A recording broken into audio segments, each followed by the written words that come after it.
जय श्री कृष्ण। दोस्तों, वीडियो शुरू करने से पहले मैं आपको बता दूं कि इसे देखने से ज्यादा सुनने में समझ आएगा। चलिए शुरू करते हैं। क्या आपने कभी सोचा है, दिन रात पूजा पाठ करने के बाद भी जिंदगी में सुकून क्यों नहीं आता? क्या भगवान सिर्फ मंदिरों में मिलते हैं या भूखे की थाली में भी उनका वास है?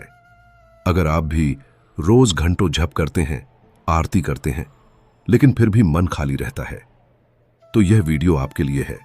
ज्यादा पूजा पाठ करने वाले जरूर सुने। यह सिर्फ एक वाक्य नहीं, बल्कि वो आईना है जिसमें हर भक्त को एक बार खुद को देखना चाहिए। इस कहानी में एक ऐसी औरत है जिसने कभी कोई श्लोक नहीं पढ़ा, कभी कोई मंदिर नहीं गई, लेकिन भगवान खुद उसके दरवाजे पर आए। क्यों? क्योंकि उसने वह किया जो हम पूजा करते हुए भूल जाते हैं। अगर आप सच में जानना चाहते हैं कि पूजा क्या है और भगवान किनसे सबसे ज्यादा खुश होते हैं, तो इस वीडियो को अंत तक जरूर सुनिए, क्योंकि यह कहानी आपकी सोच को हिला देगी। जय श्री कृष्णा। आपका दिल से स्वागत है हमारे हिडन टॉक्स चैनल में, जहां हर शब्द, हर कथा, हर ज्ञान की बूंद आपके जीवन में अमृत घोलने के लिए समर्पित है। अगर आप पहली बार इस चैनल पर आए हैं तो इसे सब्सक्राइब जरूर कीजिए और बेल आइकन दबा दीजिए, ताकि हर दिव्य संदेश आप तक सबसे पहले पहुंचे। वीडियो को लाइक कीजिए और कमेंट में सच्चे हृदय से लिखिए जय श्री राधे कृष्णा, ताकि आपकी भक्ति की शक्ति हर दिशा में गूंजे। हम यह प्रार्थना करते हैं कि जो भी इस पावन संदेश को सुन रहा है, उस पर और उसके पूरे परिवार पर भगवान श्री कृष्ण की कृपा दृष्टि सदा बनी रहे।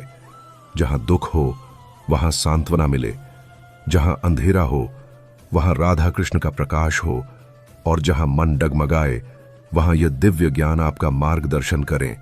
क्योंकि जब मनुष्य के जीवन में अध्यात्म प्रवेश करता है, तब वहां से दुर्भाग्य और अज्ञान अपने आप निकल जाते हैं।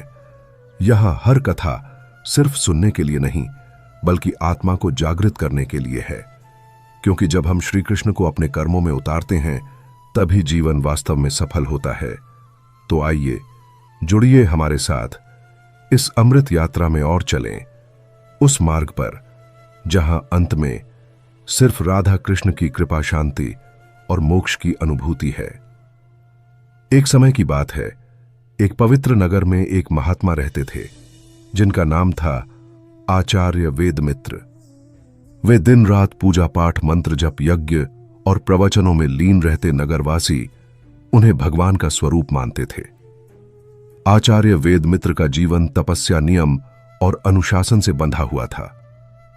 वे किसी से अधिक बोलते नहीं थे, किसी के घर का जल ग्रहण नहीं करते थे, और तो और किसी के दुख सुख में भी विशेष रुचि नहीं लेते थे। उनका मानना था कि केवल ईश्वर की भक्ति ही मोक्ष का द्वार है, बाकी सब मोह है। एक दिन नगर में एक बड़ी स्त्री आकर उनके चरणों में गिर पड़ी। वो रो रही थी, करुण स्वर में कह रही थी, गुरुदेव, मेरा बेटा कई दिनों से बीमार है, सब उपचार कर लिए, अब तो बस आपकी कृपा चाहिए। आप मेरे घर चलकर उसे आशीर्वाद दे दीजिए। आचार्य वेदमित्र ने बिना भाव बदले उत्तर दिया, मां, मैं घर से बाहर नहीं जाता, मेरी सेवा केवल मंदिर तक सीमित है, मैं तुम्हारे लिए प्रार्थना कर दूंगा। ईश्वर जाने वो स्त्री निराश होकर लौट गई और कुछ दिनों बाद उसका बेटा चल बसा। आचार्य वेदमित्र फिर अपने पूजा पाठ में लीन हो गए। समय बीतता गया। एक दिन वे ध्यान मग्न अवस्था में थे कि उनके स्वप्न में स्वयं श्री कृष्ण प्रकट हुए। श्री कृष्ण मुस्कुराते हुए बोले, हे वेदमित्र, तुम्हारी भक्ति मुझे प्रसन्न करती है, परंतु तुम्हारी भक्ति में प्रेम नहीं है। तुम केवल पूजा करते हो, सेवा नहीं। तुम मंत्र पढ़ते हो, पर किसी भूखे को अन्न नहीं देते। क्या तुम जानते हो मुझ तक पहुंचने का सबसे सशक्त मार्ग क्या है?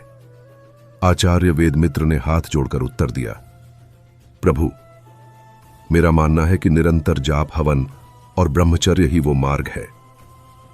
श्री कृष्ण ने गंभीर स्वर में कहा, नहीं वेदमित्र, मुझ तक पहुंचने का सबसे सशक्त मार्ग करुणा है, सेवा है, प्रेम है, पूजा पाठ महत्वपूर्ण है, परंतु वह तब तक अधूरी है जब तक वह किसी जीव की सहायता में न बदले। जो रोते हुए को गले लगाए, भूखे को भोजन दे, अंधेरे में दीपक जलाए, वही सच्चा भक्त है। स्वप्न टूट गया। परंतु वैद्य मित्र के जीवन में एक परिवर्तन शुरू हो गया। उन्होंने देखा कि उनकी पूजा की माला तो सजी थी, लेकिन उनके मंदिर के द्वार के बाहर भूख से तड़पते बच्चे बैठे थे। उन्होंने महसूस किया कि वे मंत्रों के उच्चारण में इतने खो गए थे कि उन्होंने किसी की आंखों में आंसू देखना छोड़ दिया था। उसी दिन उन्होंने निर्णय लिया, वे अब पूजा के साथ साथ सेवा भी करेंगे। उन्होंने मंदिर के प्रांगण में एक अन्य क्षेत्र खोल दिया, रोगियों के लिए औषधालय शुरू किया, अनाथ बच्चों को शिक्षा दी जाने लगी। लोगों ने देखा कि जो कहा था, भगवान, भूखे की थाली पूजा, भक्ति, श्लोक, मंदिर, कहानी, औरत, भगवान, ईश्वर, पावन संदेश, प्रार्थना, महात्मा, पूजा पाठ, कृपा, बेटा, उपचार, स्वप्न, श्री कृष्ण, भक्ति, करुणा, सेवा, प्रेम, पंडित, पूजा, सेवा। आचार्य पहले केवल ध्यान में लीन रहते थे, अब एक एक पीड़ित को अपने हाथों से सहारा दे रहे थे। उनकी पूजा अब जीवंत हो गई थी।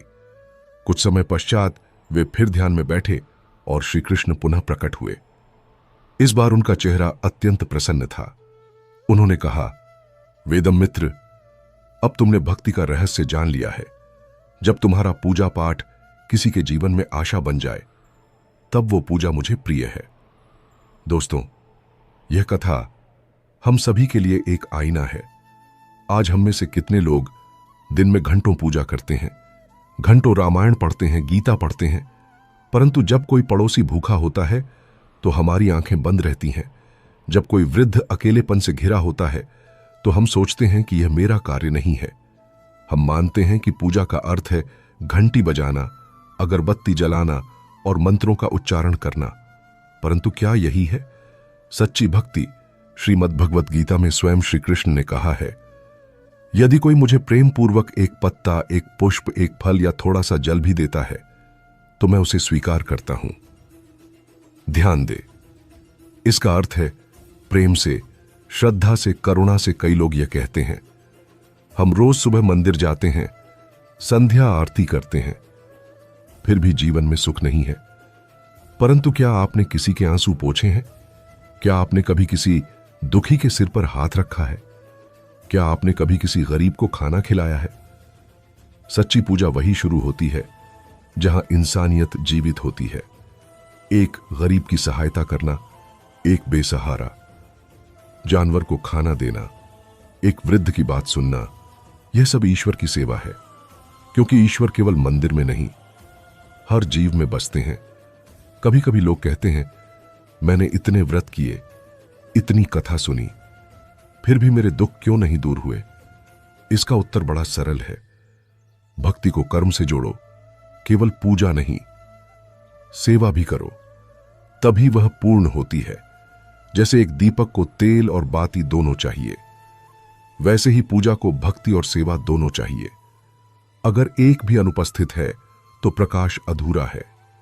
आज समाज में बहुत से लोग हैं जो दिन रात पूजा करते हैं, परंतु क्रोध नहीं छोड़ते, लोभ नहीं छोड़ते, अहंकार नहीं छोड़ते।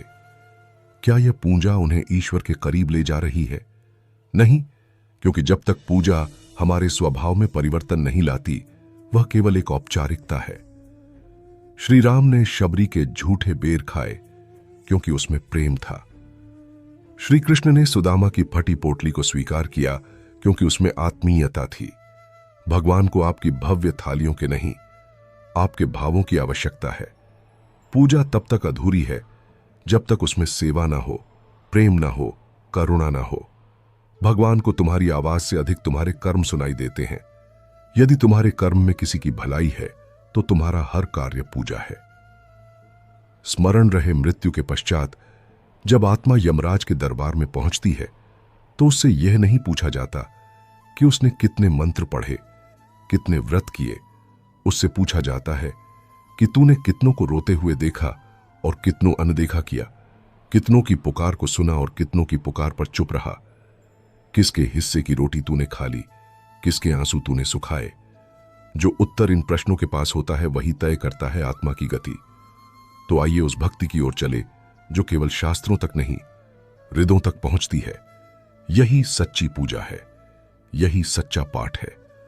और अंत में श्री कृष्ण की वाणी में एक स्मरण, जो मेरे सबसे गरीब, सबसे दुखी, सबसे निर्य भक्त की सेवा करता है, वो मेरी ही सेवा करता है। उस दिन के बाद जब आचार्य वेदमित्र ने सेवा का मार्ग अपनाया तो उनका जीवन पूरी तरह बदल गया। पहले जहां वे केवल मंत्रों में लीन रहते थे, अब उनका प्रत्येक मंत्र किसी भूखे को रोटी देने से पहले उच्चारित होता। पहले जहां वे अपने शिष्य को केवल वेद पढ़ाते थे, अब वे यह भी सिखाने लगे कि वेदों का सार किसी की पीड़ा को समझने में है। एक दिन एक शिष्य ने उनसे प्रश्न किया, गुरुदेव, क्या पूजा और सेवा में कोई एक बड़ा है? अगर मैं केवल सेवा करूं, पूजा ना करूं, तो क्या वह भी भक्ति होगी? आचार्य मुस्कुराए और बोले, बेटा, सेवा और पूजा दोनों ही ईश्वर की ओर जाने के दो पग है। एक पग केवल सेवा है और एक पग केवल पूजा। परंतु यदि तू केवल एक पग पर चलना चाहेगा तो दूर नहीं जा सकेगा। दोनों पग एक साथ उठाने होंगे। वे आगे बोले, सुनो, मैं तुम्हें एक कथा सुनाता हूं, एक ऐसे संत की जो केवल सेवा में लीन था और एक ऐसे ब्राह्मण की जो केवल पूजा में। देखो कैसे दोनों की यात्रा ईश्वर तक पहुंचती है या नहीं। एक जंगल में एक संत रहते थे, नाम था महादेव बाबा। वे किसी मंदिर से नहीं जुड़े थे, ना ही शास्त्रों का विशेष अध्ययन किया था, परंतु दिन भर वे पशु पक्षियों की देखभाल करते, भूरियों को खाना देते, बीमारों को औषधि देते। जब किसी गांव में विपत्ति आती तो सबसे पहले वे पहुंचते। दूसरी ओर एक ब्राह्मण थे, पंडित मधुसूदन शर्मा। उन्होंने वेदों का गहन अध्ययन किया था। यज्ञ, पाठ, तप, त्याग, उपवास उनके जीवन का हिस्सा था। वह दिन में 4 बार पूजा करते और सप्ताह में 1 बार उपवास। दोनों की मृत्यु एक ही दिन हुई। दोनों की आत्मा यमलोक पहुंची। चित्रगुप्त ने उनका लेखा जोखा देखा। भगवान विष्णु के आदेश से दोनों को बुलाया गया। भगवान विष्णु ने पूछा, हे आत्माओं, बताओ तुमने जीवन में मुझे कैसे प्राप्त किया? पंडित मधुसूदन बोले, प्रभु, मैंने जीवन भर आपकी आराधना की, गीता का पाठ किया, यज्ञ किए, मंत्र जपे। मैंने कभी किसी से दान नहीं लिया, नियमों का पालन किया। मैं आपकी सेवा को ही जीवन मानता रहा। भगवान ने सिर हिलाया, फिर महादेव बाबा की ओर देखा। बाबा बोले, प्रभु, मैंने तो बस यही किया कि जब भी कोई दुखी दिखा उसकी सेवा की, जब कोई भूखा मिला उसे खाना दिया, जब किसी मां का बच्चा बीमार था तो बैठी था, उसके साथ बैठकर रोया और भगवान से उसके लिए दुआ की। मुझे शास्त्र नहीं आते, पर इतना जानता हूं कि अगर कोई हंसने लगे तो वो पूजा ही होगी। भगवान थोड़ी देर मौन रहे, फिर बोले, पंडित जी, आपकी पूजा प्रशंसनीय है, परंतु आपकी पूजा केवल आपके लिए थी। आपने मुझे शास्त्रों में ढूंढा, पर मैंने तो हर जीव में निवास किया। बाबा महादेव ने मेरी वही पूजा की जो पीड़ितों के साथ की जाती है। तुम दोनों मेरे भक्त हो, परंतु महादेव बाबा के कर्म ने उन्हें थोड़ा और आगे पहुंचा दिया। यह सुनकर पंडित जी की आंखें भर आईं। उन्होंने कहा, प्रभु, मैं समझ गया हूं कि बिना सेवा के पूजा अधूरी है। आज के समय में हम में से कई लोग सोचते हैं कि अगर हमने किसी मंदिर में घंटी बजा दी, अगरबत्ती जला दी या किसी ब्राह्मण को दान दे दिया तो बस भक्ति पूरी हो गई। परंतु यह केवल शुरुआत है। सेवा वह चुपचाप की जाने वाली पूजा है जिसमें न प्रचार है न प्रदर्शन, परंतु प्रभाव गहरा होता है। कभी कोई बच्चा रास्ता भूल जाता है और तुम उसे सही मार्ग दिखा देते हो, वह भी सेवा है। कभी किसी विधवा स्त्री की सुन लेते हो, उसके दुख में 2 आंसू बहा देते हो, वह भी पूजा है। श्रीमद् भगवत गीता में श्री कृष्ण ने स्पष्ट रूप से कहा है, कर्म करो, फल की चिंता मत करो। परंतु ध्यान देने योग्य बात यह है कि उन्होंने कर्म को त्यागने की नहीं, कर्म में भक्ति जोड़ने की बात की है। जब हम अपने हर कार्य में, चाहे वह छोटा हो या बड़ा, प्रेम, सच्चाई और सेवा की भावना जोड़ते हैं, तब वह कार्य पूजा बन जाता है। भले ही कोई झाड़ लगा रहा हो, पर अगर वह स्वच्छता को ईश्वर की सेवा समझकर करता है तो वह संत है। भले कोई अस्पताल में नर्स हो, पर अगर वह सेवा को करुणा से करती है तो वह भगवान की दासी है। कलयुग में जहां अहंकार, लोभ, हिंसा और अधर्म का बोलबाला है, वहां यदि कोई व्यक्ति किसी की सेवा कर रहा है तो वह किसी देवता से कम नहीं। आज एक गरीब की सहायता करना, एक स्त्री की रक्षा करना, एक अनाथ बच्चे को सहारा देना, यह सब कलयुग के यज्ञ है। शास्त्रों में भी कहा गया है, सेवा परमो धर्म, सेवा सबसे बड़ा धर्म है। और भगवान स्वयं भी कहते हैं, जो व्यक्ति मेरे नाम की माला फेरते हुए किसी भूखे को अनदेखा कर देता है, वह केवल अपने हंठ चला रहा है, हृदय नहीं। भक्ति का अंतिम लक्ष्य समर्पण और दया है। जब तक हमारी भक्ति हमें विनस नहीं बनाती, तब तक वह अधूरी है। जब तक हमारी पूजा किसी अजानी को ज्ञान नहीं देती, तब तक वह केवल शब्दों का खेल है। जब तक हमारा ध्यान केवल स्वयं के मोक्ष की चिंता में है और दूसरों के दुख से हम अछूते हैं, तब तक हम भगवान से दूर हैं। सच्ची पूजा वही है जहां भक्त और भगवान के बीच कोई दीवार नहीं, कोई घमंड नहीं, केवल करुणा की नदी बह रही हो।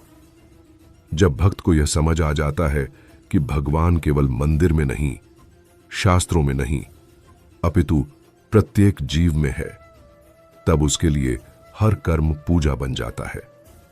वो घर की झाड़ लगाते समय भी स्मरण करता है प्रभु, यह घर यदि आपके नाम का मंदिर है तो यह सफाई आपकी सेवा है। वो बच्चों को पढ़ाते हुए सोचता है, यदि इन बच्चों में ही आपका का अंश है तो इनका शिक्षित होना ही मेरी भक्ति है। यह सोच जब स्थायी बन जाती है, तब पूजा केवल कुछ समय की क्रिया नहीं रह जाती, वो जीवन बन जाती है। गृहस्थ का घर ही उसका सबसे बड़ा तीर्थ है। आज लोग सोचते हैं कि तीर्थ करने के लिए हिमालय जाएं, मंदिरों में रथ यात्रा करें, धामों की परिक्रमा करें, परंतु एक गरीब मां जो दिन भर अपने बच्चों के लिए रोटियां बेलती है और रात को बिना खाए सो जाती है, वह भी भगवान की सबसे बड़ी भक्त होती है। उसका रसोई घर ही उसका मंदिर है, वो चूल्हा ही उसका यज्ञ कुंड है और उसके आंसू ही उसकी आहुति है। एक पिता जो रिक्शा चलाकर बच्चा को स्कूल भेजता है और रात को थक कर भी मुस्कुराता है, उसका पसौना ही उसका जला अभिषेक है, उसका श्रम ही शिवलिंग पर चढ़ा चल दे। जब गृहस्थ जीवन को ही साधना मान लिया जाए, तब हर गृहस्थ साधु बन सकता है और हर स्त्री मां अन्नपूर्णा कर्म को पूजा बनाने के 5 रहस्य। पहला, भावना कार्य करते समय मन में यह हो कि यह भगवान की सेवा है, फिर वह कितना भी छोटा क्यों ना हो, पूजनीय बन जाता है। जैसे झाड़ू लगाते हुए सोचना कि हे प्रभु, यह गंदगी केवल बाहर की नहीं, मेरे अंदर की भी है, कृपया इसे साफ कर दीजिए।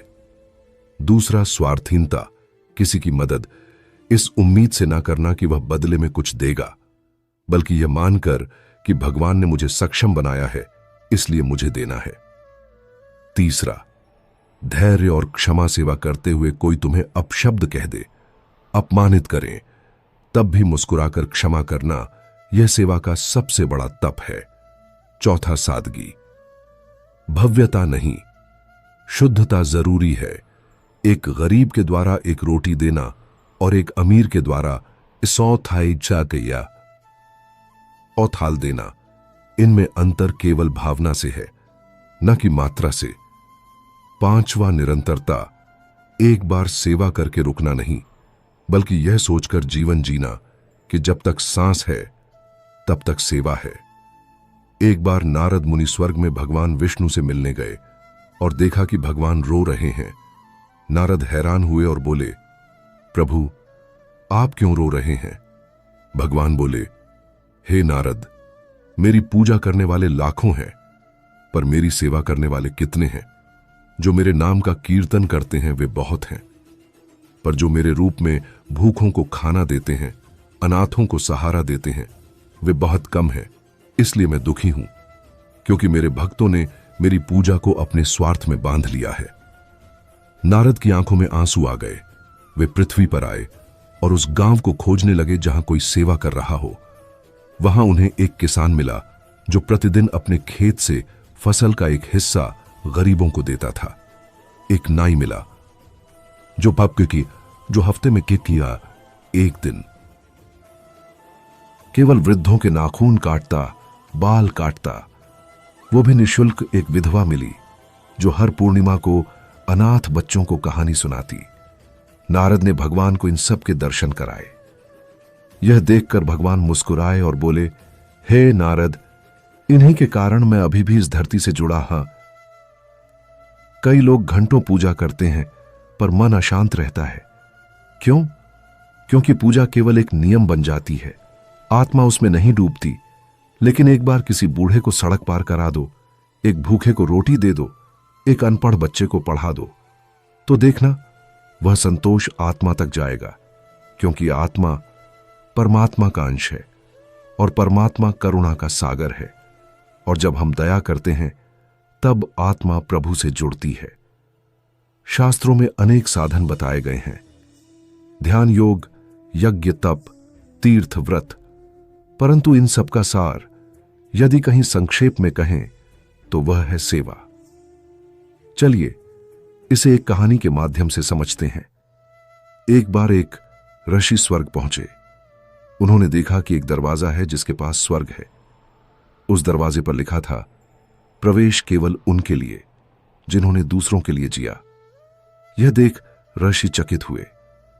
मैंने तो ध्यान किया, योग किया, एकांत में लप किया, यह क्या? तभी एक आवाज आई, तुमने अपने लिए किया। सेवा दूसरों के लिए होती है और केवल वही द्वार खोल सकता है जो परहित से जुड़ा हो। संक्षेप में कहे तो जीवन को भगवान का यज्ञ बनाओ। हर सुबह जब जागो तो यह सोचो, आज किसके लिए क्या कर सकता हूं। हर रात जब सोने जाओ तो खुद से यह पूछो कि क्या किसी को मेरी वजह से राहत मिली। यदि इन दोनों प्रश्नों के उत्तर हां में है तो समझो तुम्हारी हर सांस पूजा है, हर कदम सेवा है। और हर दिन एक यज्ञ। श्रीमद् भगवत गीता के अंत में जब अर्जुन पूछते हैं, हो माधव, क्या आप मुझे एक ऐसा मार्ग दिखा सकते हैं जिससे मैं आपके सर्वाधिक निकट आ सके? तब श्री कृष्ण मुस्कुराकर कहते हैं, जो जीवों से प्रेम करता है वही मुझसे प्रेम करता है। जो भूखे को रोटी, दुखी को सहारा और अज्ञानी को जान देता है, वही मेरा सच्चा सेवक है। वो मुझे मंदिरों में नहीं, हृदयों में खोजता है और मैं उसे वहीं मिलता हूं। गांव के एक छोर पर एक वृद्ध स्त्री रहती थी जिसका नाम था अनुमति। उसका ना कोई पुत्र था, ना पति और ना परिवार। जीवन की संध्या पर वह एक छोटी सी झोपड़ी में अकेली रहती थी। लोग उसे पगली कहते थे क्योंकि वह दिन भर गांव के बच्चों के लिए रोटियां सेकती, वृद्धों के पैरों में तेल मलती और कभी किसी बीमार के घर जाकर उसके लिए झाड़ू पोछा कराती।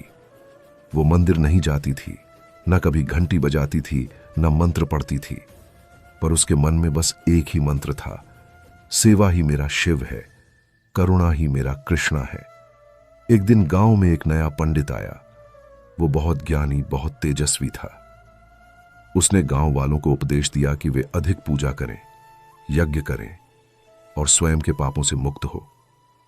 उसने एक भव्य यज्ञ का आयोजन किया और भानुमति को देखकर कहा, तू क्यों इस यज्ञ में भाग नहीं लेती? तेरे जैसे पापियों को ही सबसे अधिक पूजा की आवश्यकता है। भानुमति मुस्कुराई और बोली, बेटा, मैं पूजा करती हूं, पर मेरी पूजा चुपचाप होती है। वो आंसुओं से होती है, भूखे पेटों को भरकर होती है, किसी की पीठ सहलाकर होती है। पंडित क्रोधित हुआ और बोला, यह सब तो सामाजिक काम है, इससे तुझे मुक्ति नहीं मिलेगी। भगवान को मंत्र, नियम और विधियों से प्रसन्न करना होता है। उसी रात उस गांव में एक अजनबी साधु आया। उसने कुछ नहीं मांगा, बस गांव के बाहर एक पुराने मंदिर के पास बैठ गया। सुबह होते ही उसने भानुमति को देखा जो झाड़ लेकर मंदिर की सीढ़ियां साफ कर रही थी। वो चुपचाप देखता रहा।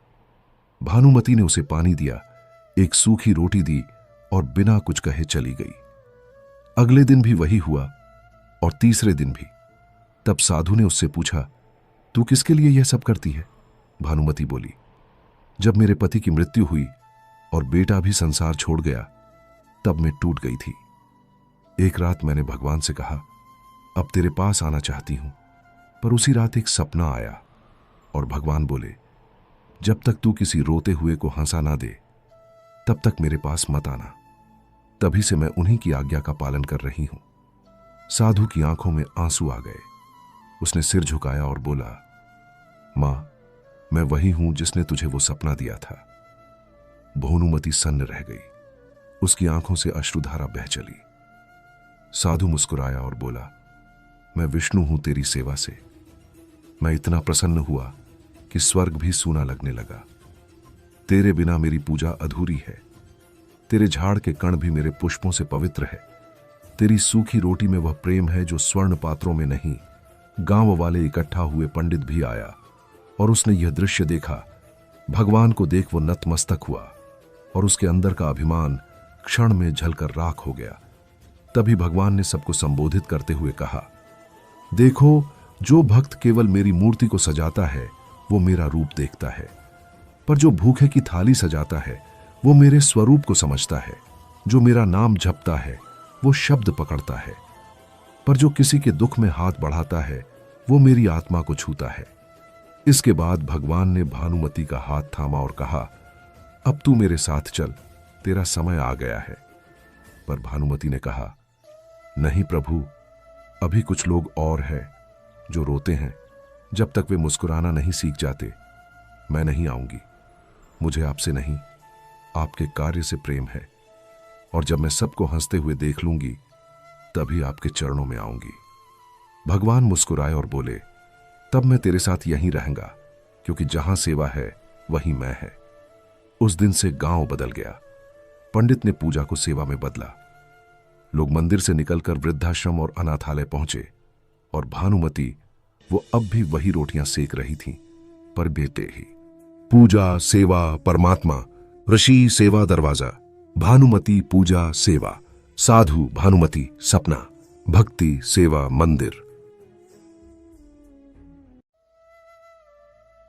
उसके आसपास अब हजारों भक्त थे जो सेवा को पूजा मानने लगे थे। इस कथा का सार यही है, जब तक हम पूजा को केवल एक क्रिया मानते हैं तब तक वह अधूरी है, लेकिन जब सेवा में पूजा को ढाल देते हैं तब वो ईश्वर की उपस्थिति बन जाती है। भानुमति जैसी स्त्रियां, महादेव बाबा जैसे संत और हर वो हाथ जो चुपचाप किसी के लिए बढ़ता है, वही सच्चे भक्त है। यदि संसार में एक भी हृदय ऐसा हो जाए जो दूसरों के आंसू अपने हृदय में सोख ले, तो समझो उस गांव, उस घर, उस दिल में स्वयं भगवान वास करते हैं। और जब मनुष्य यह पहचान लेता है कि हर जीव में उसका प्रभु है, तो फिर वह ना किसी मंदिर की घंटी बजाता है, ना कोई शोर करता है। वो बस चुपचाप सेवा करता है और वही उसकी सबसे ऊंची पूजा बन जाती है। इस कहानी में हमने देखा कि कैसे एक सामान्य, अनपढ़, निर्धन और समाज से तिरस्कृत महिला भानुमति केवल सेवा के माध्यम से ईश्वर की कृपा की अधिकारी बनती है।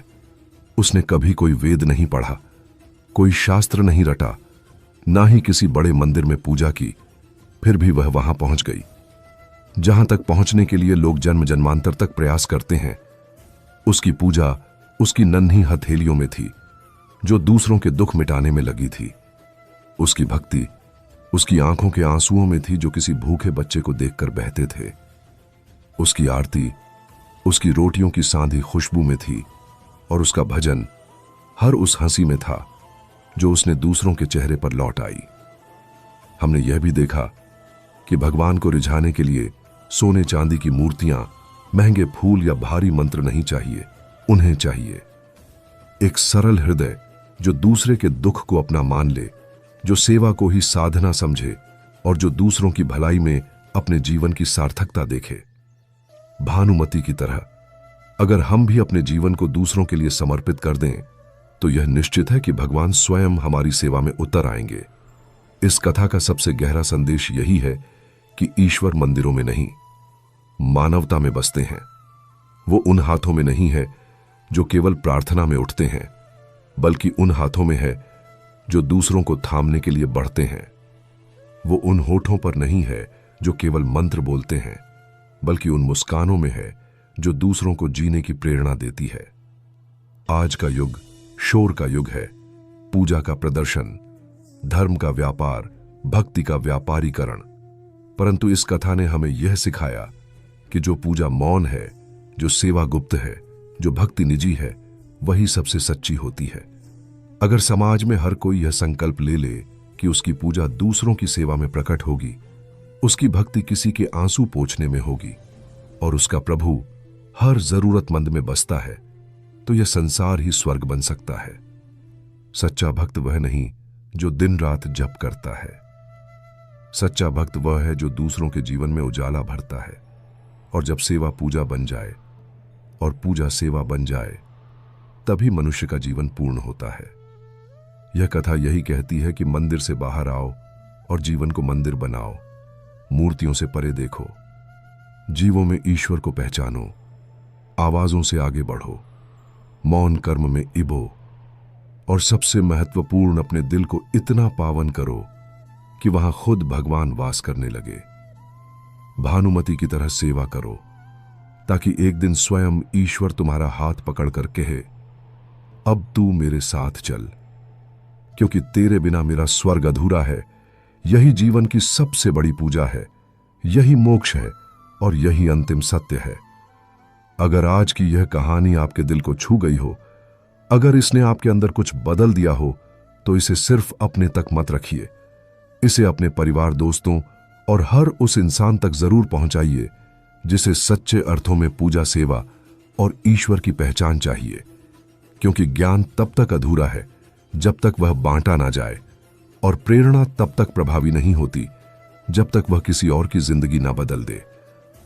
चलिए दोस्तों, अब एक और कहानी की तरफ बढ़ते हैं। एक ऐसी महिला की भक्ति की अनोखी यात्रा के बारे में, जिसने सिर्फ पूजा ही नहीं बल्कि हर छोटे कार्य में भगवान श्री कृष्ण को महसूस किया और उनके आशीर्वाद से जीवन में असल सुख और शांति पाई। यह कहानी ज्यादा पूजा पाठ करने वाले जरूर सुने। यह आपको बताएगी कि सच्ची भक्ति क्या है और कैसे जीवन के हर पहलू में भगवान का समर्पण असली पूजा बनता है। ललिता का जन्म एक छोटे से गांव में हुआ था, जहां उसके माता पिता अत्यंत धार्मिक और सरल हृदय वाले थे। उनके घर का वातावरण हमेशा से ही भक्ति, सेवा और भगवान के प्रति समर्पण से भरा हुआ था। ललिता की मां सुमित्रा हमेशा भगवान श्री कृष्ण के भजनों में खोई रहती थी और पिता रामनाथ ने पूरे घर को धार्मिक संस्कारों से अभिभूत कर रखा था। ललिता का बचपन इन धार्मिक संस्कारों के बीच ही बीता। वो हमेशा अपने माता पिता को कृष्ण के भव्य मंदिर में पूजा करते और उनके भजनों का अनुसरण करते हुए देखती। ललिता की भक्ति की यात्रा उसके बचपन में ही शुरू हो गई थी। जब वह छोटी थी तो उसकी मां उसे कृष्ण की लीलाएं और उनके दिव्य कार्यों के बारे में अक्सर सुनाती।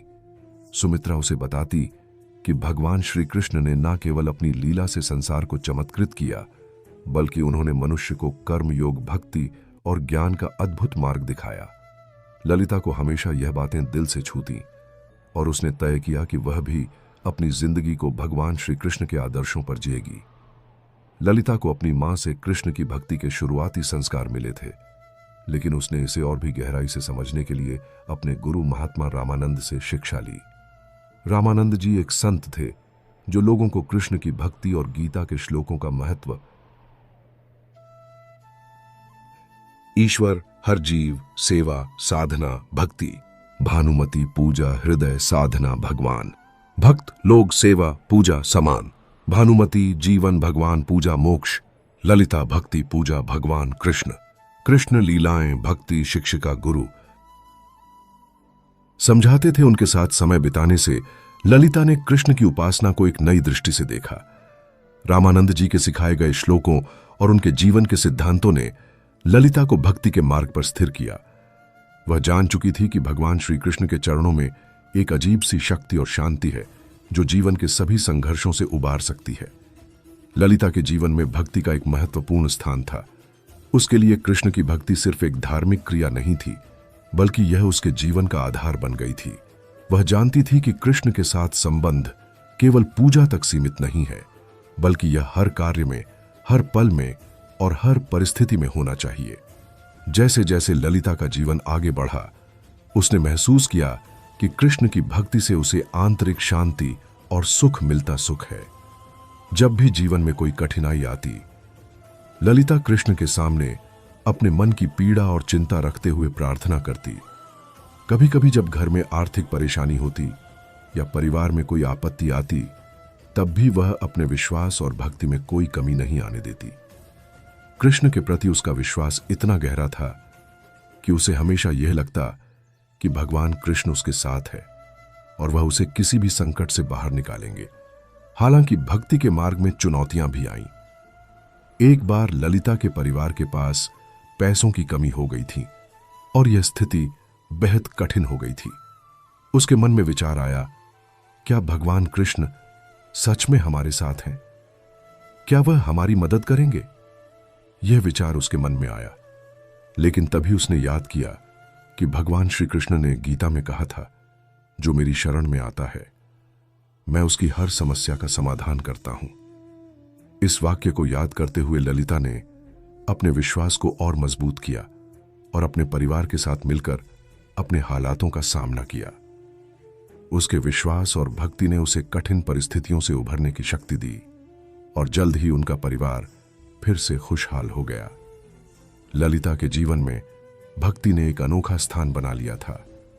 उसने न केवल कृष्ण के भव्य रूप को पूजा के रूप में देखा, बल्कि उसे भगवान के साथ हर क्षण एक रिश्ते के रूप में महसूस किया।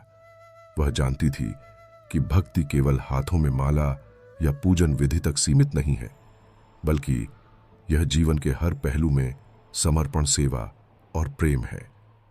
इस प्रकार ललिता की भक्ति ने न केवल उसे आंतरिक शांति दी, बल्कि जीवन के हर संघर्ष को सहन करने की क्षमता भी दी। कृष्ण के साथ उसका संबंध एक दीपक की तरह था, जो अंधेरे में भी रोशनी देता है। इसने उसे यह समझने में मदद की कि भक्ति से केवल सांसारिक लाभ नहीं मिलता, बल्कि यह आत्मा को सच्ची शांति और स्थिरता भी प्रदान करती है। रामलाल का जीवन बहुत साधारण था। वो एक मेहनती किसान था जो दिन रात खेतों में काम करता था ताकि अपने परिवार का पालन पोषण ठीक से कर सके।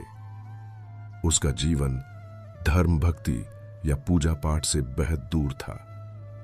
उसका ध्यान हमेशा केवल अपनी नौकरी और घर की जिम्मेदारियों पर ही रहता था। वो भगवान में विश्वास तो करता था, लेकिन पूजा पाठ में उसे कोई विशेष रुचि नहीं थी। वो समझता था कि जीवन में सच्चा सुख मेहनत में है और उसे लगता था कि भगवान तक पहुंचने का कोई निश्चित तरीका नहीं होता। जब रामलाल ने ललिता से शादी की तो उसकी जिंदगी में एक नया मार्ग आया। ललिता की कृष्ण भक्ति का प्रभाव धीरे धीरे उसके जीवन पर पड़ने लगा। ललिता सुबह शाम कृष्ण के भजन गाती, पूजा करती और घर के हर काम को भगवान श्री कृष्ण के नाम से करती थी। यह देख रामलाल को लगा कि ललिता की भक्ति में कुछ खास बात जरूर है। शुरुआत में उसे यह सब अधूरा और निरर्थक लगता, लेकिन ललिता की आस्था और प्रेम ने उसे आकर्षित करना शुरू कर दिया। ललिता ने कभी भी रामलाल को पूजा में शामिल होने के लिए मजबूर नहीं किया। वो हमेशा उसे आहिस्ता आहिस्ता कृष्ण के बारे में बताती और उसे उनके कार्यों की महिमा सुनाती। ललिता की विनम्रता, श्रद्धा और भक्ति के प्रति समर्पण ने रामलाल को प्रभावित किया। वो अक्सर सोचता, अगर इस तरह की भक्ति से किसी का जीवन इतना शांत और संतुष्ट हो सकता है, तो क्या मैं भी ऐसा कर सकता हूँ?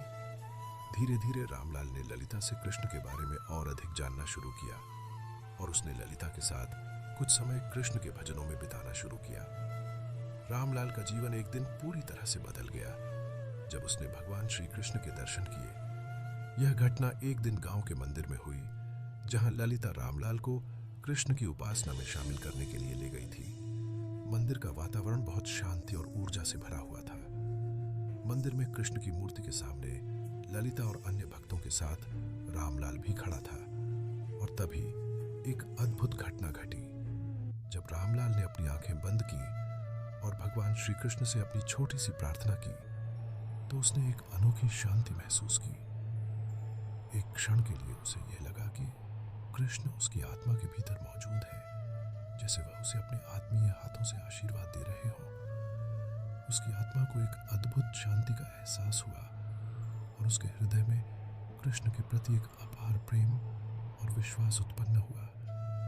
यह अनुभव उसकी पूरी मानसिकता को बदलने वाला था। अब वह केवल एक आम भक्त नहीं, बल्कि भगवान श्री कृष्ण का सच्चा अनुयायी बन गया था। रामलाल ने समझा कि कृष्ण के दर्शन से वह न केवल मानसिक शांति प्राप्त कर सकता है, बल्कि उसे अपने जीवन की कठिनाइयों और जिम्मेदारियों का सही तरीके है। कृष्ण का संबंध, पूजा, जीवन का आधार, आर्थिक परेशानी, विश्वास, भगवान कृष्ण, पैसों की कमी, भगवान कृष्ण मदद, रामलाल मेहनती किसान, भक्ति, ललिता भक्ति का प्रभाव, रामलाल धार्मिकता, शांति, भक्त, भगवान कृष्ण आशीर्वाद, मानसिकता, जीवन की कठिनाइयां सही तरीके से सामना करने की ताकत भी मिल सकती है। इस अनुभव के बाद रामलाल ने अपनी भक्ति को एक नई दिशा दी। अब वह रोज मंदिर जाता, कृष्ण के भजनों में भाग लेता और अपनी दिनचर्या में भी कृष्ण की उपासना को शामिल करता। उसके लिए भगवान कृष्ण सिर्फ एक आस्थावान देवता नहीं, बल्कि जीवन का मार्गदर्शक बन गए थे। रामलाल का परिवर्तन उसकी जीवन यात्रा में एक महत्वपूर्ण मोड़ साबित हुआ। पहले वह केवल दुनिया की समस्याओं और जीवन के संघर्षों में फंसा हुआ था, लेकिन अब कृष्ण के प्रति उसकी भक्ति और विश्वास ने उसे मानसिक शांति दी। उसने यह महसूस किया कि अब उसकी धार्मिकता और परिवार की जिम्मेदारियों में संतुलन बनाए रखना आसान हो गया था। कृष्ण की भक्ति उसे जीवन की छोटी छोटी कठिनाइयों से उभरने की शक्ति देती थी और उसने यह समझ लिया कि एक सच्चे भक्त का जीवन केवल पूजा पाठ तक सीमित नहीं होता, बल्कि उसमें अपने परिवार की देखभाल, समाज की सेवा और हर कार्य को भगवान के आशीर्वाद के साथ करना भी शामिल है। कृष्ण के दर्शन ने रामलाल को यह सिखाया कि भगवान का आशीर्वाद केवल उन तक ही सीमित नहीं होता जो पूजा पाठ करते हैं, बल्कि वह हर उस व्यक्ति को मिलता है जो अपने कर्मों को ईमानदारी से करता है। इस बदलाव के बाद रामलाल ने अपने परिवार के साथ मिलकर भगवान के मार्ग पर चलने का संकल्प लिया और उन्होंने अपनी जिंदगी में भक्ति और सेवा का महत्व समझा। इस प्रकार रामलाल की भक्ति में बदलाव केवल उसकी धार्मिकता का हिस्सा नहीं था, बल्कि यह उसके जीवन की एक नई शुरुआत थी। उसने अपने भीतर और बाहर के संघर्षों को कृष्ण की भक्ति के माध्यम से हल किया और उसे जीवन में एक नई दिशा मिली।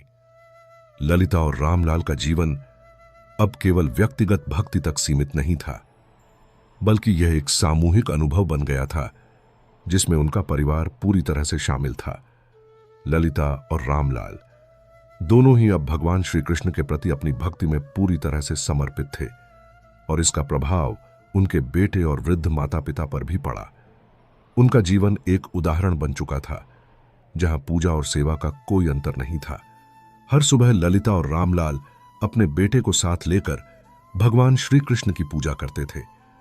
ललिता बच्चों को भजन गाने की शिक्षा देती और रामलाल गीता के कुछ श्लोका का पाठ करता।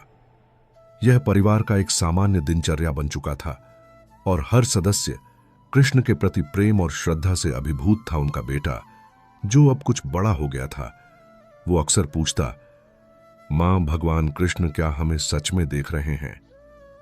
और ललिता मुस्कुराते हुए उत्तर देती, हां बेटा, भगवान कृष्ण हर समय हमारे साथ हैं, वे हमारे दिलों में रहते हैं। रामलाल और ललिता दोनों यह समझते थे कि सेवा ही असली पूजा है। वे अपने घर के आंगन से लेकर गांव के मंदिर तक हर जगह कृष्ण की सेवा में व्यस्त रहते थे। रामलाल खेतों में काम करने के बाद मंदिर की सफाई करता और ललिता घर में भोजन तैयार करने के बाद गरीबों को भोजन देती। वे दोनों कभी भी अपनी भक्ति को केवल शब्दों या पूजा तक सीमित नहीं रखते थे, बल्कि इसे अपने कार्यों में भी ढालते थे। वे मानते थे कि भगवान श्री कृष्ण का असली रूप वही है जो हमारे हर क्रियाकलाप में समाया हो। खासकर सेवा में ललिता हमेशा कहती, कृष्ण की भक्ति का सबसे सच्चा रूप यह है कि हम अपने परिवार और समाज की सेवा करें, क्योंकि वही हमारी असली पूजा है। यह उनका विश्वास था कि कृष्ण की कृपा तभी मिलती है जब हम दूसरों के लिए कुछ अच्छा करते हैं। ललिता और रामलाल का जीवन केवल घर तक ही सीमित नहीं था, वे गांव में भी एक प्रेरणा बन चुके थे। उनका गांव उनका दूसरा घर था और वे वहां भी कृष्ण की भक्ति और सेवा में लगे रहते थे। वे जानते थे कि समाज में सेवा करना भी भगवान के प्रति एक महान समर्पण है। रामलाल और ललिता गांव के मंदिर की सफाई करते, वहां के रास्तों को संवारते और नियमित रूप से गांव के गरीबों को भोजन और वस्त्र बांटते। उनका मानना था कि जब तक उनके पास देने के लिए कुछ है, वे समाज से दूर नहीं रह सकते। एक दिन गांव में एक बड़ा उत्सव हुआ और रामलाल और ललिता ने मिलकर सभी जरूरतमंदों के लिए भोजन का आयोजन किया। इस कार्य में उन्होंने अपने बेटे को भी शामिल किया ताकि वह जान सके कि सेवा और भक्ति का असली रूप क्या है। ललिता और रामलाल के कार्यों को देखकर गांव वाले उनकी भक्ति और सेवा के प्रति समर्पण को समझते थे। वे दोनों अक्सर गांव में कृष्ण की भक्ति के महत्व को बताते और लोगों को प्रेरित करते। रामलाल गांव के पुरुषों को गीता के श्लोकों का पाठ कराता, जबकि ललिता महिलाओं को भजन और कथा सुनाती। दोनों का उद्देश्य यही था कि वे भगवान श्री कृष्ण के संदेश को केवल अपने परिवार तक ही सीमित न रखें, बल्कि समाज के हर व्यक्ति तक पहुंचाएं। एक बार गांव में एक बीमार महिला आई जिसे इलाज के लिए धन की आवश्यकता थी। ललिता और रामलाल ने उसे न केवल अपने घर का खाना दिया, बल्कि उसके इलाज के लिए भी मदद की। रामलाल ने अपनी निजी संपत्ति से धन दिया और ललिता ने महिला को अपने घर में रखा, उसे आराम करने के लिए जगह दी। यह देखकर गांव वालों ने समझा कि कृष्ण की सेवा का असली रूप यही है, दीन दुखियों की मदद करना और अपने दिलों में सच्ची भक्ति रखना। इसके अलावा ललिता और रामलाल ने अपने बेटे को भी इस दिशा में बढ़ावा दिया। उन्होंने उसे बताया कि भक्ति सिर्फ मंदिरों और पूजा तक सीमित नहीं होनी चाहिए, बल्कि यह हमारे हर कार्य में है। धार्मिकता, परिवार, संतुलन, कृष्ण की भक्ति, सत्य, भक्त, पूजा, कर्म, परिवार, भक्ति, सेवा, जीवन। ध्यान, सेवा, पूजा, परिवार, सेवा, पूजा, समाज, कृपा, प्रेरणा, समाज, भक्ति, गांव, उत्सव, सेवा, परिवार, बच्चों, निस्वार्थता, भक्ति, सेवा, मदद, भक्ति, क्रियाकलाप, सेवा, परिवार। दिखाई देनी चाहिए। वे उसे यह सिखाते कि भगवान श्री कृष्ण की कृपा उन्हीं पर होती है जो दूसरों की मदद करते हैं और बिना किसी स्वार्थ के सेवा करते हैं। ललिता और रामलाल का जीवन अब एक आदर्श बन चुका था, जो यह सिद्ध करता था कि कृष्ण की भक्ति और सेवा से ही जीवन की वास्तविकता समझी जा सकती है। उनका मानना था कि जब हम किसी का भला करते हैं तो वह भगवान की सेवा होती है। इस प्रकार ललिता और रामलाल का सामूहिक जीवन कृष्ण की भक्ति और सेवा के सबसे सुंदर उदाहरण के रूप में प्रस्तुत हुआ। उनका जीवन यह दिखाता है कि भक्ति और सेवा का वास्तविक रूप वह है जो हमारे हर दिन के कार्यों में समाहित हो, और यह समाज और परिवार के प्रति हमारे कर्तव्यों में झलके। उनके लिए कृष्ण की भक्ति का सबसे बड़ा रूप यही था कि हम अपने परिवार और समाज की सेवा करें। ललिता का जीवन भगवान श्री कृष्ण की भक्ति में डूबा हुआ था, लेकिन एक रात जब वह गहरी साधना में लीन थी, उसे एक अद्भुत सपना आया। इस सपने में भगवान श्री कृष्ण स्वयं प्रकट हुए। उनके साथ नंदलाला का वो शांति और प्रेम था जिससे उनके हृदय में गहरी शांति समा गई। कृष्ण ने अपनी मधु मुस्कान के साथ ललिता को देखा और कहा, है मेरी प्रिय भक्त ललिता, तुम्हारा भक्ति मार्ग बहुत सुंदर है, लेकिन अब तुम मेरी शिक्षाओं को अपने जीवन में और भी गहराई से उतारो। सपने में भगवान कृष्ण ने ललिता से कहा कि भक्ति के साथ साथ कर्म, योग और त्याग भी यौवन के महत्वपूर्ण पहलू है। उन्होंने गीता के कुछ प्रमुख श्लोकों के माध्यम से ललिता को समझाया। कृष्ण ने कहा, ललिता, कर्म ही मानव जीवन का आधार है। तुम जितना अच्छा कर्म करोगी, उतना ही तुम्हारा आत्मा शुद्ध होगा। भक्ति में कर्म का समावेश अनिवार्य है। तुम जो भी कार्य करो, उसे भगवान की सेवा के रूप में करो, बिना किसी फल की इच्छा किए। यही सच्ची भक्ति है। ललिता ने भगवान के इस उपदेश को आत्मसात किया और जीवन के हर कार्य को कृष्ण की सेवा मानकर करने लगी। अब वह अपने घर के काम से लेकर गांव की सेवा तक सभी कार्यों को भक्ति से जोड़कर करती थी। उसका हर कदम भगवान के आशीर्वाद से भरा हुआ था। भगवान कृष्ण ने आगे कहा, योग केवल आसनों और ध्यान तक सीमित नहीं है, बल्कि यह आत्मा और शरीर का सामंजस्य है। अपने कार्यों को संतुलन से करो, और उन्हें समर्पण भाव से भगवान के चरणों में अर्पित कर दो। तुम्हारा शरीर और मन दोनों ही भगवान के साधक होने चाहिए। ललिता ने इस उपदेश को अपने जीवन में लागू किया और नियमित रूप से योगाभ्यास शुरू किया। वो न केवल अपने शरीर को स्वस्थ रखने के लिए योग करती, बल्कि मानसिक शांति और आत्मिक संतुलन के लिए भी ध्यान और साधना करती। अब उसका जीवन सच्चे योग की ओर अग्रसर था, जिसमें हर क्रिया को ध्यान और प्रेम से किया जाता था। त्याग और योग से तुम सच्चे आनंद की प्राप्ति करोगी। त्याग का अर्थ केवल भौतिक वस्तुओं से नहीं है, बल्कि अपने मन, अहंकार और इच्छाओं से भी त्याग करना है।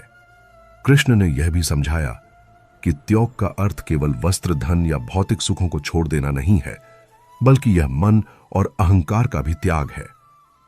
ललिता ने इस उपदेश को पूरी तरह से अपनाया और अपने जीवन को निष्कलंक बनाने का प्रयास किया। वह जान गई थी कि सच्चा त्याग तभी संभव है जब हम अपनी इच्छाओं और अपेक्षाओं को पूरी तरह से भगवान के ऊपर छोड़ दें। भगवान श्री कृष्ण की लीला में अनेकों गढ़ अर्थ समाये हुए थे और ललिता ने उन्हें धीरे धीरे समझा। कृष्ण की बाल लीलाओं से लेकर राधा के साथ उनके प्रेम तक, इन घटनाओं ने ललिता के जीवन को एक नया दृष्टिकोण दिया। कृष्ण ने उसे बताया कि जीवन की कठिनाइयां और संघर्ष भी उसी तरह आते हैं जैसे उनकी लीलाओं में रुकावटें आती हैं। लेकिन सच्चा भक्त वही होता है जो हर परिस्थितियों में भगवान के प्रेम और आशीर्वाद पर विश्वास करता है। कृष्ण की बाल लीलाओं ने ललिता को यह सिखाया कि भगवान की उपस्थिति न केवल मंदिरों में है, बल्कि वह हर जगह और हर समय हमारे साथ है। कृष्ण ने ग्वालों के साथ गोवर्धन पर्वत उठाया था, उसी तरह भगवान के कार्य हमें अपने जीवन में निरंतर मिलते रहते हैं। ललिता ने यह समझा कि जब भगवान हमारे साथ हैं तो कोई भी संकट या कठिनाई हमें पराजित नहीं कर सकती। कृष्ण की बाल लीलाएं उसके लिए प्रेरणा का स्रोत बन गई। कृष्ण और राधा का प्रेम ललिता के लिए एक आदर्श बन गया। कृष्ण ने उसे बताया कि राधा मेरी आत्मा का हिस्सा है और उनका प्रेम परम है। जब तुम मुझे सच्चे दिल से प्रेम करती हो तो वह प्रेम राधा और मेरे प्रेम के समान होता है। ललिता ने यह समझा कि कृष्ण के प्रति प्रेम केवल एक एहसास नहीं है, बल्कि वह आत्मा का मिलन है जो हर परिस्थिति में अडिग और निहार्थ होता है। कृष्ण की गीता की शिक्षाएं ललिता के जीवन में मार्गदर्शन का कार्य करती हैं। तुम्हारी सच्ची पूजा वही है जो तुम अपने कर्मों में ईमानदारी से करते हो। यह उपदेश ललिता के जीवन के प्रति दृष्टिकोण को पूरी तरह से बदल देता था। अब वह हर कार्य में भगवान की उपस्थिति को महसूस करती और कृष्ण की भक्ति को अपने कार्यों में समाहित करती। भगवान श्री कृष्ण के उपदेशों और उनकी लीला ने ललिता के जीवन को पूरी तरह से रूपांतरित कर दिया। वह अब अपने हर कार्य को भगवान की सेवा और भक्ति के रूप में देखने लगी। उसके जीवन में संघर्षों का सामना करने की शक्ति आई और उसने अपने परिवार और समाज की सेवा में और भी अधिक तत्परता से भाग लिया। कृष्ण की शिक्षाएं उसकी आत्मा में गहराई तक समाई हुई थी और अब उसका जीवन एक सच्चे भक्त के जीवन जैसा था। ललिता ने जाना कि भक्ति का सबसे वास्तविक रूप वह है जो भगवान के साथ हर कार्य में पूर्ण समर्पण और प्रेम से जुड़ा होता है। कृष्ण की शिक्षाओं ने उसे न केवल जीवन के संघर्षों से लड़ने की शक्ति दी, बल्कि उसे यह सिखाया कि सच्ची भक्ति हर पल में भगवान के साथ जीवन को जीने का नाम है। उसके माता पिता, विशेष रूप से उसकी मां, भगवान श्री कृष्ण के प्रति गहरी श्रद्धा रखती थी। वे हर सुबह जल्दी उठकर सूर्योदय से पहले कृष्ण की पूजा करती थीं और पूरे घर को ध्यान और भक्ति से ओतप्रोत करती थी। उनके पिता भी एक सच्चे भक्त थे जो गीता के श्लोकों का नियमित पाठ करते थे और जीवन में हर कार्य को भगवान के प्रति समर्पित मानते थे। ललिता की मां हमेशा कहती, बच्ची, भगवान श्री कृष्ण के प्रति श्रद्धा और भक्ति से बढ़कर कोई दूसरा मार्ग नहीं है। यह भक्ति तुम्हारी आत्मा को शुद्ध करेगी और तुम्हें जीवन की सच्चाई से परिचित कराएगी। मां का यह सरल लेकिन गहरा दृष्टिकोण ललिता के मन में गहरे तक बैठ गया था। ललिता की मां का विश्वास था कि कृष्ण की भक्ति केवल बाहरी पूजा तक सीमित नहीं होनी चाहिए, बल्कि हर कार्य में भगवान का ध्यान करना चाहिए। तुम्हारा अधिकार केवल कर्म करने में है, फल में नहीं। यह श्लोक ललिता के जीवन में एक मार्गदर्शक के रूप में काम करता था। उसने अपने माता पिता से यही सीखा था कि कर्म की महानता और भगवान के प्रति समर्पण ही जीवन का असली उद्देश्य है। जब ललिता किशोरी हुई तो उसके माता पिता ने उसे भगवान श्री कृष्ण के भक्ति के महत्व को और गहराई से समझाया। ललिता की मां ने उसे गीता की कुछ बातें बताईं, जैसे जो व्यक्ति अपने कर्मों में भगवान के प्रति निष्ठा और समर्पण दिखाता है वही सच्चा भक्त होता है। इस प्रकार ललिता के माता पिता के धार्मिक दृष्टिकोण ने उसे भगवान के प्रति समर्पण और आस्था की ओर प्रेरित किया। ललिता के माता पिता का आशीर्वाद उसकी भक्ति में एक महत्वपूर्ण भूमिका निभाता है। वे न केवल उसे सही मार्गदर्शन देते हैं बल्कि उसके जीवन के हर पहलू में समर्थन करते हैं। ललिता के माता पिता का अनुभव और आशीर्वाद भक्ति के मार्ग पर उसे प्रेरित करता है और वे उसे यह समझाने में मदद करते हैं कि भक्ति केवल एक क्रिया नहीं है बल्कि यह कि एक जीवन की शैली है। ललिता की मां ने उसे हमेशा बताया, तुम्हारे पिता और मैं आज तक भगवान श्री कृष्ण के प्रति अपनी भक्ति में सच्चे रहे हैं और यह भक्ति ही हमारे जीवन का सबसे बड़ा उपहार है। तुम्हारी भक्ति में भी वही शक्ति है जो हमें जीवन को सही दिशा में देखने की क्षमता देती है। जब ललिता अपने माता पिता से सीखती तो वह महसूस करती कि यह भक्ति केवल शब्दों में नहीं बल्कि उनके व्यवहार में, उनके विचारों में और उनके कर्मों में दिखाई देती है।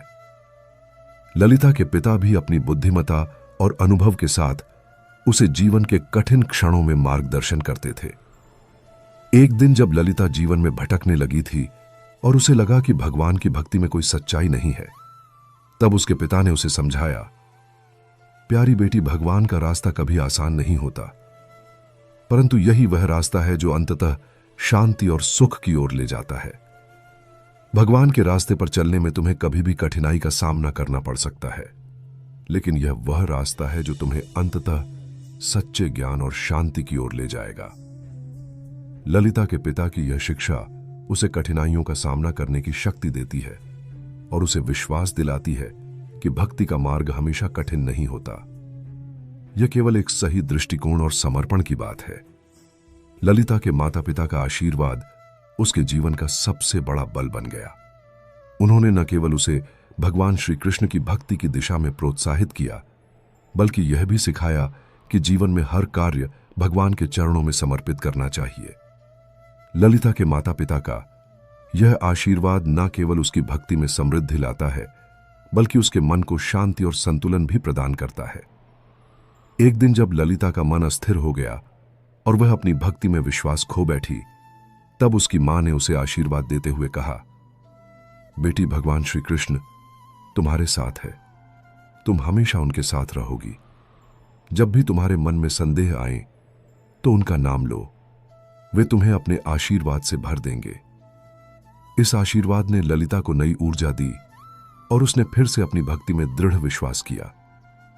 ललिता के माता पिता के आशीर्वाद के कारण ही वो अपने जीवन के उतार चढ़ावों से उभर पाई।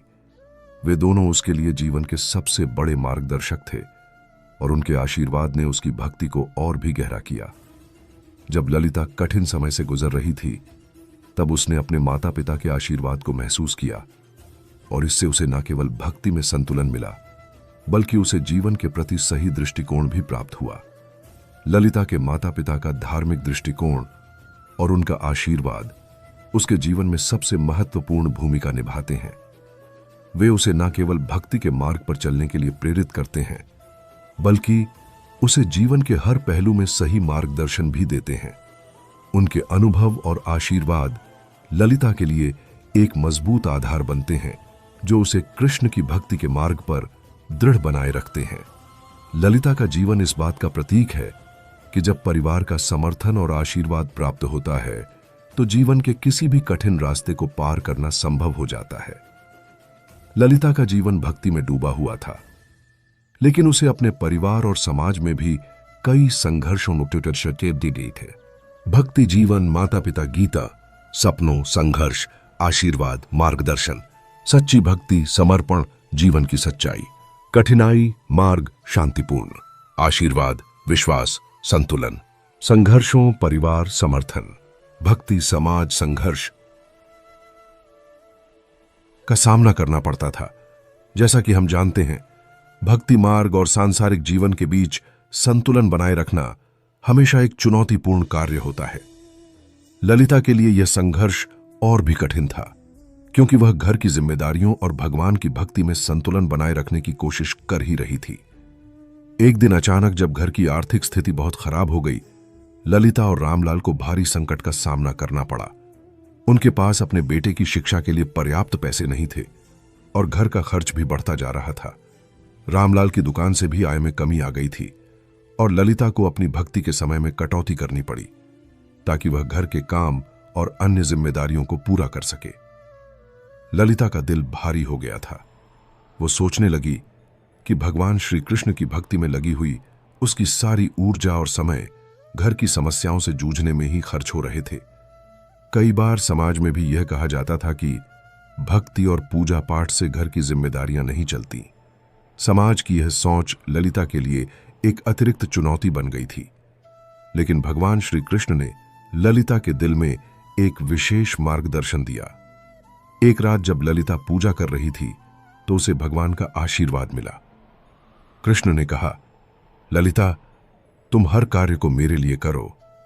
तुम जो भी काम करोगी वह सच्चे मन से समर्पित होगा और यही तुम्हारी असली पूजा होगी।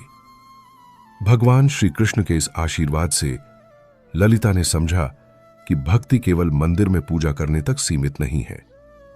घर के हर कार्य को ईश्वर की सेवा मानकर करना भी भक्ति का एक रूप है।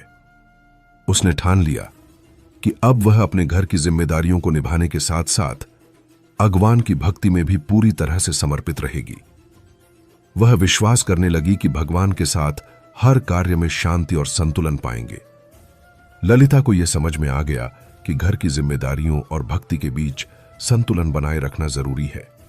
वो अपने परिवार की देखभाल करते हुए भगवान की सेवा करने का प्रयास करने लगी। वो सुबह जल्दी उठकर भगवान की पूजा करती, उसके बाद घर के कामकाजी दिनचर्या में व्यस्त हो जाती। अपने बेटे की पढ़ाई में मदद करने और रामलाल की दुकान को संभालने के लिए उसने हर कदम पर भगवान का नाम लिया और सब कुछ उन्हें समर्पित किया। ललिता ने अपने परिवार को भी भगवान की भक्ति के महत्व को समझाया। उसने अपने बेटे को गीता के श्लोक पढ़ने के लिए प्रेरित किया ताकि वह जीवन के संघर्षों को भक्ति और धैर्य से पार कर सके। ललिता और रामलाल दोनों मिलकर घर के कामों के साथ समाज सेवा में भी हिस्सा लेते थे। वे गांव में गरीबों की मदद करते, मंदिर की सफाई करते और दूसरों को भक्ति और सेवा के महत्व के बारे में बताते थे। रामलाल, जो पहले अक्ली में उतना रुचि नहीं रखते थे, अब ललिता के साथ पूजा पाठ में आग लेने लगे थे। ललिता का प्रेम और भगवान श्री कृष्ण की भक्ति के प्रति समर्पण ने उसे यह सिखाया कि भक्ति केवल एक व्यक्तिगत क्रिया नहीं है, बल्कि यह पूरे परिवार और समाज का कल्याण भी करती है। ललिता और रामलाल दोनों मिलकर न केवल अपने परिवार की जिम्मेदारियों को निभा रहे थे, बल्कि भगवान की भक्ति में अपने जीवन को समर्पित कर रहे थे। समाज में कई बार ललिता को यह महसूस होता था कि उसकी भक्ति को लेकर लोग आलोचना करते थे। कई लोग मानते थे कि एक महिला को घर की जिम्मेदारियों के अलावा पूजा पाठ में इतना समय नहीं लगाना चाहिए। घर की जिम्मेदारी पहले आती है। यह वाक्य ललिता को बार बार सुनने को मिलता था।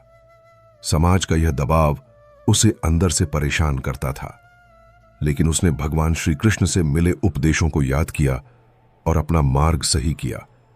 ललिता ने समझा कि समाज का दबाव चाहे जैसा हो, भगवान की भक्ति और परिवार की जिम्मेदारियों में कोई विरोधाभास नहीं है। भगवान श्री कृष्ण ने उसे बताया था, तुम जितना भक्ति भाव से अपने कार्यों को करोगी, उतना ही तुम मुझे अपने समीप पाओगी। इस ज्ञान ने ललिता को सशक्त बनाया और उसने अपनी अक्ति को सामाजिक दबाव से परे रखकर अपने जीवन में अपनाया। वो समाज में रहते हुए भी भगवान की सेवा में डूबी रही और दूसरों को भी भक्ति और सेवा का वास्तविक रूप समझाने की कोशिश करती रही। समाज में बढ़ते सामाजिक दबावों के बावजूद ललिता ने कभी भी अपनी भक्ति और कृष्ण के प्रति श्रद्धा में कोई कमी नहीं आने दी। ललिता के जीवन के संघर्षों और सामाजिक दबावों के बावजूद उसकी भक्ति और भगवान श्री कृष्ण पर विश्वास कभी नहीं टिका। उसने यह सिद्ध कर दिया कि भक्ति और सांसारिक जिम्मेदारियां एक साथ चल सकती हैं।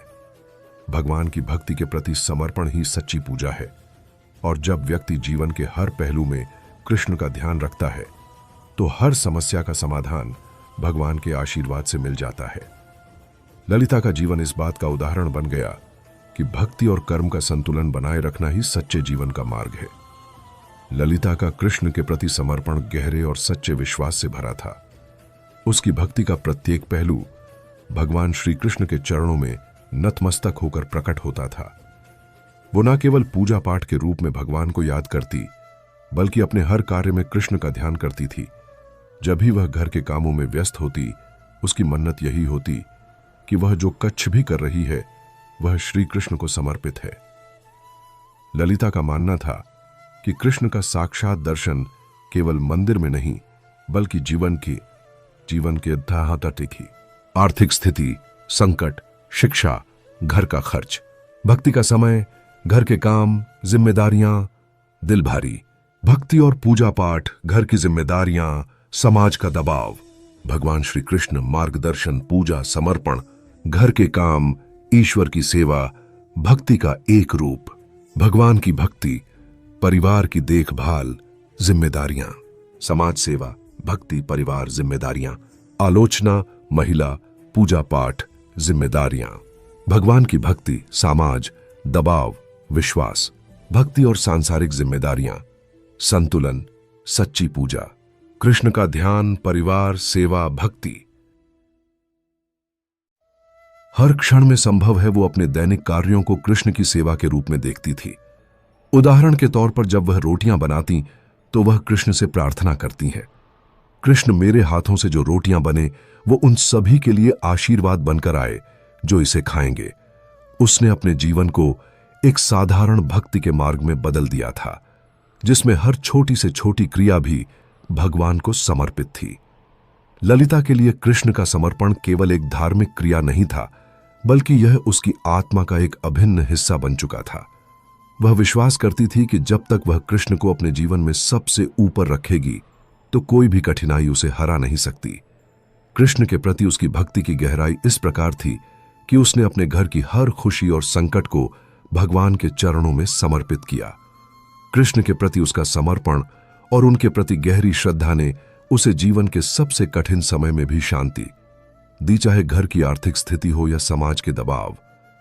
ललिता ने कभी भी भगवान श्री कृष्ण से अपना विश्वास नहीं खोया। वह यह जानती थी कि कृष्ण जो भी करते हैं उसके पीछे कोई ना कोई दिव्य उद्देश्य होता है, और उसने आत्मसमर्पण के साथ यह समझ लिया था कि भगवान का हर कार्य उसके अले के लिए है। ललिता के कृष्ण के प्रति समर्पण और उसकी भक्ति का प्रतिफल धीरे धीरे उसके जीवन में दिखाई देने लगा। एक दिन जब घर की स्थिति बहुत कठिन हो गई थी और रामलाल के व्यापार में बहुत घाटा हो चुका था, ललिता ने भगवान श्री कृष्ण से सच्चे मन से प्रार्थना की।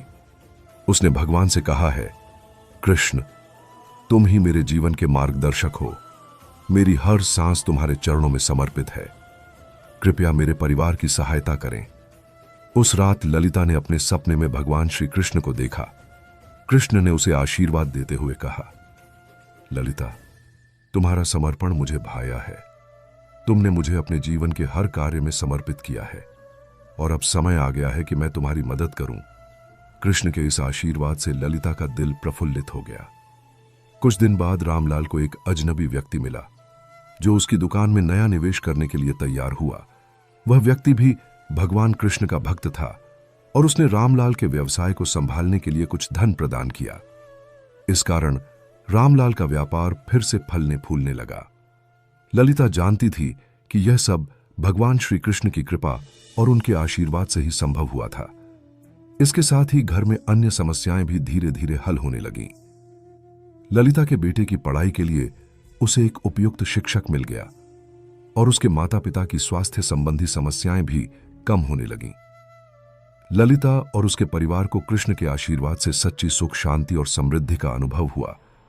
कृष्ण की लीलाएं हमेशा अप्रत्याशित और चमत्कारी होती थीं। जब ललिता ने भगवान के प्रति अपने समर्पण को पूर्ण रूप से आत्मसात किया तो भगवान ने उसकी हर छोटी छोटी जरूरत को पूरा किया। ललिता ने महसूस किया कि कृष्ण के आशीर्वाद से वो हर समस्या का समाधान पा सकती है, क्योंकि भगवान कभी अपने भक्तों को अकेला नहीं छोड़ते। ललिता का जीवन यह सिद्ध करता है कि कृष्ण के प्रति सच्चा समर्पण न केवल व्यक्ति के जीवन को शांति और संतुलन प्रदान करता है, बल्कि भगवान के आशीर्वाद से जीवन में हर कठिनाई का समाधान भी संभव हो सकता है।